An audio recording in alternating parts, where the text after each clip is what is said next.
오늘도 하나님을 예배하시는 모든 분들에게 주님의 은혜가 함께 하시기를 주님의 이름으로 축원합니다. 누가는 사도들을 통해서 민간의 표적과 기사가 많이 나타났다는 것을 증언을 했습니다. 부활하신 예수님께서 그들의 손을 통해서 역사하신 결과였습니다. 이전에 그들은 자신들이 다른 사람들에게 손을 내밀 때 병이 낫게 해주시기를 하나님 앞에 간절히 기도했습니다. 그리고 그들은 자신들이 기도한 것처럼 가난하고 병든 사람들, 귀신에 붙들려 있는 자들을 향해서 자신의 손을 내밀었고, 주님께서는 그런 그들의 손을 통해서 부활의 능력과 생명을 나타내 주신 겁니다. 초대교회 성도들은 부활하신 주님께서 사도들의 손을 통해서 역사하신 것을 경험하게 되었고, 그들 모두가 다 솔로몬 행각으로 나아갔습니다. 솔로몬 행각은 베드로 요한이 복음을 전하다가 사내들인 공회에 끌려가 온갖 위협과 핍박을 받은 장소였습니다.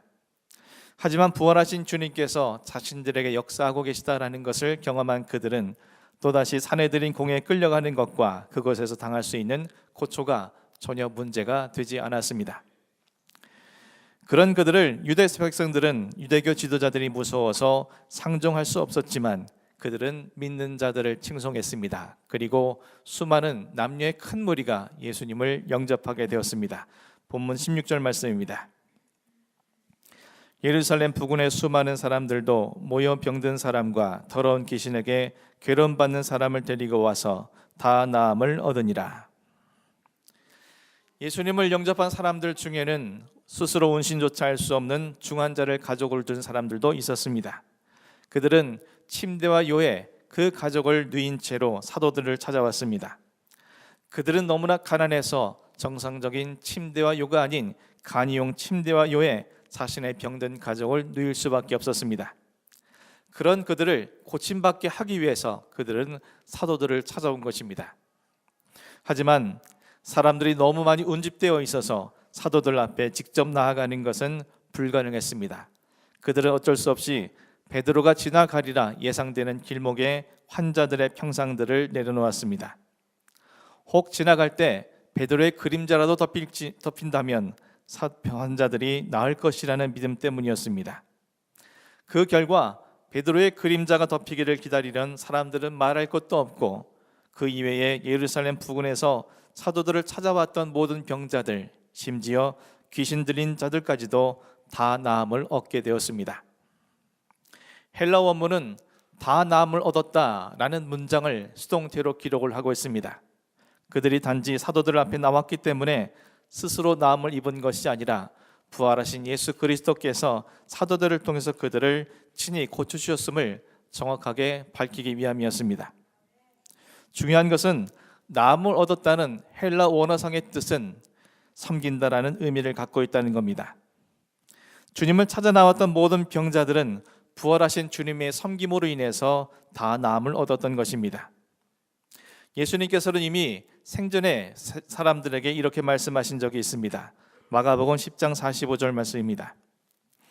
인자가 온 것은 섬김을 받으려 함이 아니라 도리어 섬기려 하고 자기 목숨을 많은 사람의 대속물로 주려 함이니라.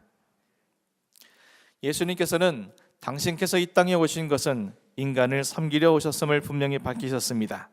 그리고 인간을 온전히 섬기시기 위해 당신의 목숨을 그들의 죄를 사하여 주기 위한 대속물로 내어놓으셨습니다. 뿐만 아니라 부활하신 이후에도 그들을 섬기기 위해 사도들의 손을 통해서 가난하고 병들고 귀신 들린 자들을 고쳐주신 겁니다. 그리고 예수님의 그 섬김을 통해 그들은 병으로부터, 귀신으로부터 자유함을 얻게 되었습니다. 예루살렘 부근에 사는 자들 가운데 자신들을 섬겨주신 부활하신 예수 그리스도 앞에 나온 모든 자들은 한 사람도 예외 없이 다 나음을 입었더라고 성경은 증언해주고 있습니다. 이어지는 본문 17절 18절 말씀 보겠습니다. 대제사장과 그와 함께 있는 사람 즉 사두개인의 당파가 다 마음에 시기가 가득하여 일어나서 사도들을 잡아다가 옥에 가두었더니, 병들고 귀신 들린 자들이 사도들을 통해서 그들이 다 나음을 입었다는 소식을 대제사장과 사두개인들도 들었습니다. 자신들이 영적으로 지도하는 가난한 백성들이 병으로부터 귀신으로부터 벗어나게 되었다면 응당 그들은 그들을 축하하고 이런 일들을 이루게 한 사도들을 향해서 다른 백성들처럼 칭송하는 것이 마땅할 것 같습니다. 하지만 그들은 전혀 그러지 않았습니다. 우리가 잘 아는 바와 같이 대제사장과 사내들인의 대부분을 차지하고 있던 사두개인들은 당시의 정치 집단인 헤롯 왕과 로마 사람들과 연합하여 온갖 기득권을 누리고 있었습니다. 그런 자신들의 기득권을 위협한다는 이유로 그들은 예수님께 신성모독죄와 반란죄를 뒤집어 씌워 십자가에 못 박아 죽여버렸습니다. 그런데 그 예수가 부활했다고 주장하는 사도들로 말미암아 수많은 표적과 기사가 나타났고 병든 자들과 귀신 걸린 자들이 다 나음을 입은 것입니다. 사도 베드로를 통해 나면서부터 걷지 못하던 거린이 일어나 걷게 된 것이 얼마 전임에도 불구하고 이번에는 수없이 많은 사람들이 병으로부터 귀신으로부터 나음을 입게 된 것입니다. 이와 같은 역사가 일어나니 그들 특권층이 늘고 있던 기득권의 위협을 느꼈음은 물론이요, 높아만 가는 사도들의 인기에 그들의 마음에 시기가 가득해졌습니다. 특별히 베드로가 이미 그들 앞에서 증언한 바대로 이 모든 일은 그들이 앞장서서 죽인 예수가 부활함으로 자신들을 통해 이루신 일이라고 공공연하게 말하고 있으니 부활을 부인하는 그들의 교리와 상충되었을 뿐만 아니라 과거 그들이 범한 죄악상이 드러나 민중들로 하여금 그들에게 반기를 들고 밀란을 일으킬 것이라는 걱정도 할 수밖에 없었습니다. 그래서 그들은 사도들을 잡아다가 옥에 가두어 버렸습니다. 진실에 입각하거나 바른 판단에 의해서가 아니라 오직 시기에 의해서 박해가 발생했음을 본문은 우리에게 전해주고 있습니다. 뿐만 아니라 그 모든 시기가 박해를 통해서 발생하고 더 나아가서 가득했다라는 것은 빈틈을 보일 수 없을 정도로 그들의 시기가 마음 끝까지 채워져 있는 상태를 가르쳐주기에 그들은 시기심으로 말미암아 다른 어떤 것도 생각할 수 없을 정도로 그 마음속에 이기심과 시기심이 가득했음을 보여주고 있습니다. 그 이기심과 시기심으로 말미암아 사도들을 옥에 가둔 것입니다. 우리말 성경에서는 그들이 사도들을 옥에 가두었다고만 번역되고 있어서 어떤 감옥에 두었는지 우리는 알 수 없습니다. 하지만 헬라어 원문은 테레세이 데못이라는 헬라어를 기록하므로 사도들이 갇힌 감옥이 당시 흔히 볼 수 있었던 권세 있는 사람의 집에 딸려 있는 사설 감옥이 아니라 국가에 의해서 관리되는 공공 감옥이었던 것을 밝히고 있습니다. 본문을 기록한 누가가 그 감옥을 단순한 감옥이라고 표현하지 아니하고 굳이 국가에 의해서 관리되는 공공 감옥이라고 밝힌 것은 그 감옥이 국가기관에 의해서 삼엄한 감시와 경비하에 있었음을 우리에게 알려주기 위함이었습니다. 그가 이와 같은 사실을 강조한 이유가 있었습니다. 19절 말씀 보겠습니다. 주의 사자가 밤에 옥문을 열고 끌어내어 이르되. 우리말 성경에는 번역이 빠져 있지만 원어 성경에는 역접적소사인 그러나가 붙어 있습니다. 역접적소사 그러나는 이전의 내용과 전혀 상반되는 그런 사태가 전개될 때 사용되는 접속사입니다. 대제사장과 사두개인들은 사도들이 탈출을 하거나 혹은 타인에 의해 구출될 수 없도록 삼엄한 경비와 보초가 감시하고 있는 공공 감옥의 사도들을 가두어 두었습니다. 하지만 그들의 이와 같은 노력들은 허사가 되었습니다. 부활하신 주님께서 당신의 사자들을 그들에게 보내시어 옥문을 여시고 사도들을 이끌어내셨기 때문입니다. 오히려 가둠을 당한 것은 사도들이 아니라 욕심과 욕망이라는 감옥에 자기 스스로를 가두어 버린 그들 자신이었습니다. 그 밤에 주님께서 그 감옥으로 보내신 주의 사자들을 통해서 어떻게 그들을 구원해내셨는지 본문은 말하고 있지 않습니다. 누가에게 중요한 것은 그들을 어떻게 주님께서 구출하셨느냐가 아니라 왜 그들을 구출하셨는지가 더 중요했기 때문이었습니다. 그래서 20절 말씀에 그는 이렇게 기록하고 있습니다. 가서 성전에 서서 이 생명의 말씀을 다 백성들에게 말하라 하매. 주의 사자들은 사도들에게 가서 성전에 서서 이 생명의 말씀을 다 백성들에게 말하라고 명령했습니다. 주님께서 주의 사자들을 통해 그들을 삼엄한 경비가 지키고 있는 감옥으로부터 구출해내신 이유가 사람들에게 생명의 말씀을 전하도록 하시기 위함인 것을 누가는 증언하고 있습니다. 그런데 누가는 우리말로 번역된 말씀이라고 해당하는 헬라어 단어로 레마라는 단어를 사용하고 있습니다. 본서를 기록한 누가는 우리말 말씀이라고 번역된 이 헬라어상에는 두 가지 단어를 사용하고 있는 것을 볼 수 있습니다. 그것 중에 하나는 우리가 익히 잘 알고 있는 로고스라는 단어이고 오늘 본문의 레마가 그것입니다. 누가에게 로고스는 성삼위 하나님께서 모든 사람들에게 보편적으로 말씀해 주신 기록된 말씀, 계시된 말씀, 선포된 모든 말씀을 의미합니다. 그리고 그는 성삼위 하나님 자체를 로고스로 이해하고 있었습니다. 반면 누가가 이해하는 레마는 모든 말씀들 가운데 그 말씀을 받은 한 사람을 통해 이루어지고 성취되어질 약속의 말씀을 의미합니다. 쉽게 말해 레마는 선포되어진 로고스가 그 말씀을 받은 사람의 마음과 생각을 움직이게 하고 그로 말미암아 그 말씀에 믿음으로 순종하게 되며 이를 통해서 선포되어진 그 말씀은 실현되어지고 성취되어질 약속의 말씀이 되는 것을 의미합니다.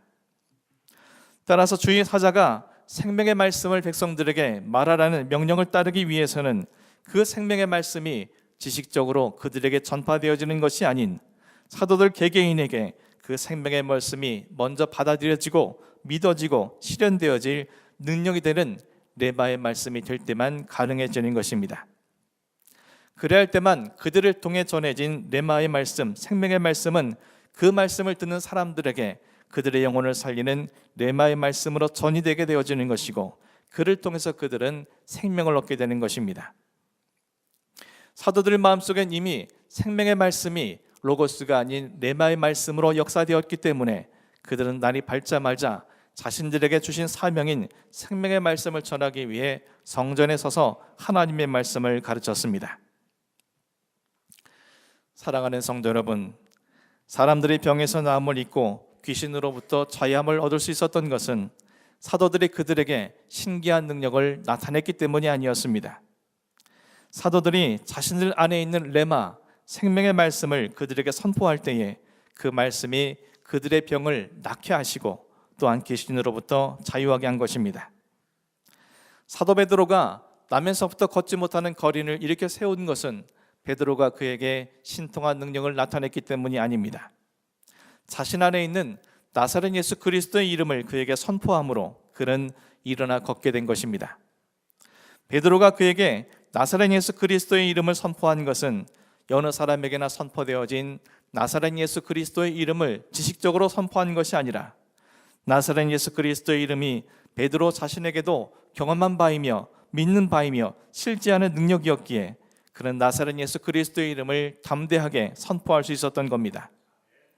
그리고 그 레마의 말씀, 생명의 말씀은 불쌍한 한 영혼에게 새 생명과 새로운 인생을 살아갈 수 있는 길을 열어준 것입니다.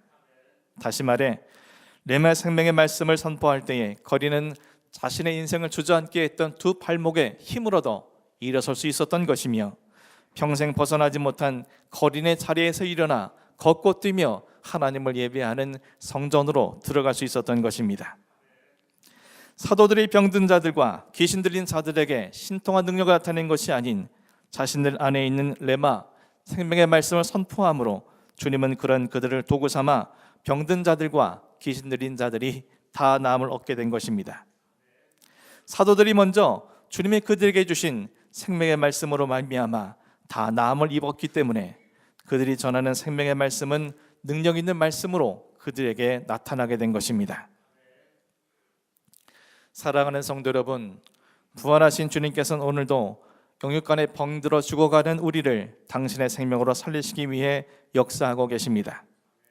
우리가 그 생명의 말씀을 레마의 말씀으로 받아들일 때 우리 역시 다 나음을 입을 수 있게 되는 것입니다. 하지만 우리가 반드시 기억해야 할 것이 있습니다. 본문 속에서 예수 그리스도를 찾아 나온 모든 사람들은 다 나음을 얻었다고 해서 성경에 등장하는 모든 사람들이 육체의 질병에서 다 나음을 입은 것은 아니라는 것입니다. 그 위대한 사도 바울도 지병이 낫지 않았습니다. 구약에서 수없이 많은 기적을 베풀었던 기적의 선지자 엘리사 역시 중병으로 죽었습니다. 왜 그들의 육체의 질병은 낫지 못한 것입니까? 그들의 믿음이 부족하거나 그들의 죄가 많았기 때문이겠습니까? 그렇지 않습니다. 그들의 육체의 연약함으로 인해서 오히려 더욱 하나님의 은혜를 그들은 바라보게 되었고 일평생 겸손한 영적 지도자로 살아갈 수 있도록 하시기 위한 주님의 사랑과 배려가 바로 그들의 병을 고쳐주시야 하는 이유였습니다. 그렇기에 주님께서는 우리의 병을 병 힘들었을 때 당신의 능력으로 우리의 몸을 고치실 수도 있고 우리를 위해 병 속에 머물러 병을 지닌 채 살게 하실 수도 있습니다. 그것은 전적으로 주님의 주권입니다. 그러나 주님께서 우리에게 궁극적으로 주시고자 하는 것은 육체만의 건강이 아니라 영원한 생명이요 영원한 하나님의 나라이기에 우리의 육체의 질병이 낫든 낫지 않든 그 어느 쪽이든 우리의 영혼을 살리시고 우리 영혼을 더욱 강건케 하시려는 주님의 사랑임을 분명한 것입니다. 영적으로 건강한 사람은 어떤 상황이 있든지 이겨낼 수 있고 오히려 그 속에서 더욱 강건한 능력 있는 그리스도인으로 살아갈 수 있게 되는 것이기 때문입니다. 사랑하는 성도 여러분, 부활하신 주님께서 생명의 말씀을 품은 채 당신을 위해 살아가는 사도들을 아무리 삼엄한 경비를 세워 철통까지 지키는 감옥이라 할지라도 당신의 방법으로 그들을 감옥에서 이끌어 자유케 하셨으며 이에 그들은 더 능력 있는 그리스도인이 되었으며 그들이 생명의 말씀을 힘있게 선포할 때에 그런 그들을 통해서 이 땅에 수많은 생명을 살리는 도구가 되게 하셨습니다. 혹시 여러분 가운데 영과 혼과 육이 연약한 가운데 계신 분이 계십니까? 여러분 가운데 벗어나기 힘든 문제로 말미암아 괴로움 가운데 계신 분이 있습니까? 여러분 가운데 이도저도 할 수 없는 감옥 같은 현실 속에 갇혀 계신 분이 있습니까? 오늘 여러분 모두에게 전파된 이 로고스의 말씀이 여러분의 심령 속에 생명의 말씀인 레마의 말씀으로 믿어질 수 있기를 주님의 이름으로 간절히 축원합니다. 그리하여서 영과 혼과 육이 강건해지고 모든 문제에서 자유해지며 감옥 같은 현실에서 우리를 구원해 주시는 주님의 은혜를 경험할 수 있기를 주님의 이름으로 간절히 축원합니다. 혹시 건강해지지 않더라도 혹 문제와 상황이 바뀌지 않더라도 우리를 사랑하심으로 이 모든 것을 당신의 방법으로 선하게 이끌으실 주님을 의지하면서 바울처럼 엘리사처럼 더욱 온전히 주님의 은혜를 사모하며 겸손하게 주님의 사람으로 살아갈 수 있는 그런 여러분이 되기를 간절히 소망합니다. 그런 여러분을 통해서 세상에 살아가는 모든 사람들에게 생명의 말씀이 증거되어지고 여러분의 모든 삶에서 진정한 자유와 생명이 모든 사람들에게 증거될 수 있는 귀한 삶이 될 수 있기를 주님의 이름으로 간절히 축원합니다. 기도하겠습니다.